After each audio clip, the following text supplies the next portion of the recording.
जुगनू बोनो के देश में। प्यारे बच्चों, बहुत अरसा पहले की बात है। किसी मुल्क में एक नौजवान रहता था। लोग उसे जुगनू कहकर मुखातिब करते थे। जुगनू को समंदरी सफर बहुत ही पसंद था। वो अक्सर अपने शौक की वजह से बहरी जहाज पर सफर करता रहता था। एक मर्तबा वो बहरी जहाज पर सवार अपनी मंजिल की तरफ जा रहा था कि रास्ते में उस जहाज को समंदरी तूफान ने घेर लिया। समंदरी तूफान इतना जबरदस्त था कि देखते ही देखते जहाज के टुकड़े टुकड़े हो गए और तमाम लोग गहरे समंदर में डूब गए। जुगनू ने लकड़ी के एक बड़े से तख्ते को मजबूती से पकड़ लिया। इस तरह वो काफी देर सतह समंदर पर तैरने के बाद साहिल तक पहुंचने में कामयाब हो गया।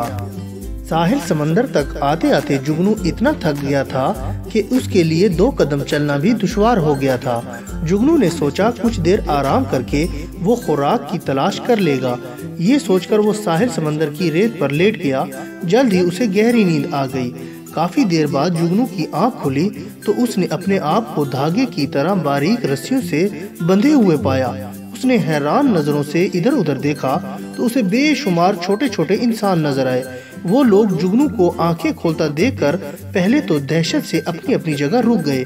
फिर उनमें से एक आदमी, जो शक्ल सूरत से उन बोने इंसानों का सरदार मालूम होता था, आगे आया और अपने आदमियों को हुक्म दिया कि इस देवकामत इंसान के कंधे के पास सीढ़ी लगा दी जाए। उस बोने आदमी के हुक्म की तामील में फौरन ही सीढ़ी लगा दी गई।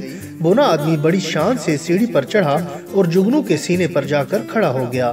बोने सरदार ने जुगनू को मुखातिब किया और पूछा कि वो कौन है और इन बोनों के देश में क्यों आया है। जुगनू ने उसे बताया कि मैं बहरी जहाज पर सफर कर रहा था कि जहाज तूफान की नजर हो गया।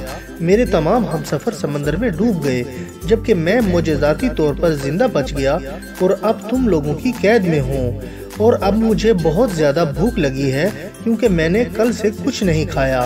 बोने सरदार ने कहा, हमारे पास तुम्हें खिलाने के लिए ज्यादा राशन नहीं है। एक दूसरा पोना, जो अपने सरदार पर छतरी का साया किए खड़ा था, वो बोला, हजूर, अगर ये देवनिमा इंसान हमारे दुश्मन से हमें निजात दिला दे तो हम इसकी रिहाई के बारे में सोच सकते हैं। सरदार ने अपने आदमी को शाबाश दी और जुगनू से बोला, हमारे हमसाया मुल्क से हमारी पुरानी दुश्मनी है। वो जल्द ही हम पर हमला आवर होने वाला है। अगर तुम इस लड़ाई में हमारी मदद करो तो हम तुम्हें रिहा कर देंगे। जुगनू ने दुश्मन के खिलाफ लड़ाई में उनकी मदद का वादा कर लिया। सरदार ने हुक्म दिया कि इस आदमी के लिए फौरन खाने का इंतजाम किया जाए। बहुत से लोग गए और छोटी छोटी रेडियों पर बहुत से खाने पीने की अशिया रखकर उन्हें धकेलते हुए जुगनू के पास ले आए। बोनों ने सीढ़ी के जरिए जुगनू के मुंह तक खाना पहुंचाया। खाना खाकर जुगनू के हवास बहाल हुए तो उसने बोनों के सरदार से कहा, मैंने तुम्हारी मदद का वादा किया है, अब मुझे खोलकर आज़ाद कर दो ताकि मैं तुम्हारी मदद कर सकूं। फिर बोने सरदार के इशारे पर जुगनू की बंदिशें खोलकर उसे आज़ाद कर दिया गया। जुगनू ने बोने सरदार को उठाकर अपनी हथेली पर रखते हुए उससे पूछा कि हमसाया मुल्क से उनकी दुश्मनी क्यों हुई। तो बोने सरदार ने बताया कि मेरे परदादा एक दिन उबला हुआ अंडा खाने लगे। अंडा छीलते हुए उनके नाखून में छिलका चुभ गया और वो जख्मी हो गए। फिर मेरे परदादा ने हुक्म जारी किया कि आज के बाद कोई भी उबला हुआ अंडा नहीं खाएगा। ये ऐलान सुनकर मेरे परदादा के कुछ मुखालिफिन ने बगावत कर दी और मुल्क में दंगा फसाद करने लगे। रफ्ता रफ्ता इन शर पसंदों की तादाद में इजाफा होने लगा और फिर एक दिन इन शर पसंदों ने मुल्क के कुछ हिस्से पर कब्जा करके अपनी अलहदा सरदारी कायम कर ली। इस वक्त अब तक एक तवील मुद्दत गुजरने के बावजूद यहाँ अक्सर लड़ाई होती रहती है। इस लड़ाई में अब तक हजारों लोग मारे भी जा चुके हैं, लेकिन दोनों तरफ से कोई भी शिकस्त तस्लीम करने पर तैयार ही नहीं।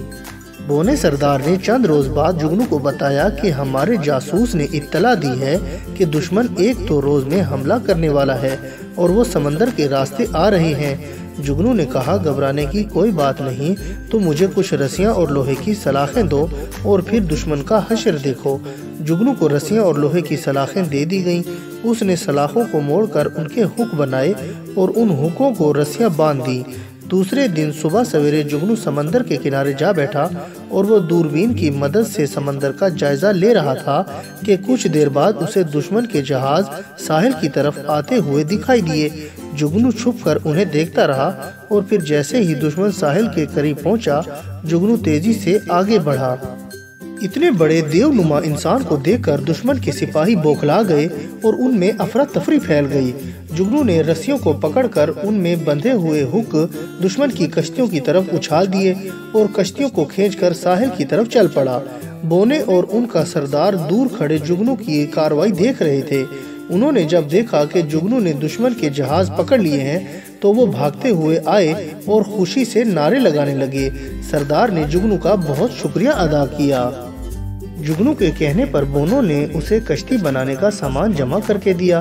جگنو نے ایک بڑی سی کشتی بنائی اور اس میں بیٹھ کر اپنے ملک کی طرف روانہ ہو گیا۔ جگنو کے واپس چلے جانے کے بعد بہت بونے اداس ہو گئے اور وہ اکثر جگنو کو یاد کیا کرتے۔ ایک دن انہوں نے مل کر جگنو کا ایک بہت بڑا مجسمہ بنایا اور شہر کے درمیان میں کھڑا کر دیا۔ جگنو کا یہ مجسمہ آج بھی بونوں کے دیش میں موجود ہوتا ہے۔ اور بچوں، میں امید کرتا ہوں کہ آپ کو میری یہ کہانی پسند آئی ہوگی اور آپ اس کو لائک، شیئر اور کمنٹس بھی کریں گے۔ اور سب سے ضروری بات یہ ہے کہ آپ میرے اس چینل کو سبسکرائب کرنا نہ بھولیے گا۔ اس سے آپ کو میری نئی کہانیوں کا بھی پتہ چلتا رہے گا۔ اور اب میں اجازت چاہتا ہوں، اپنا بہت خیال رکھیے گا۔ اللہ حافظ۔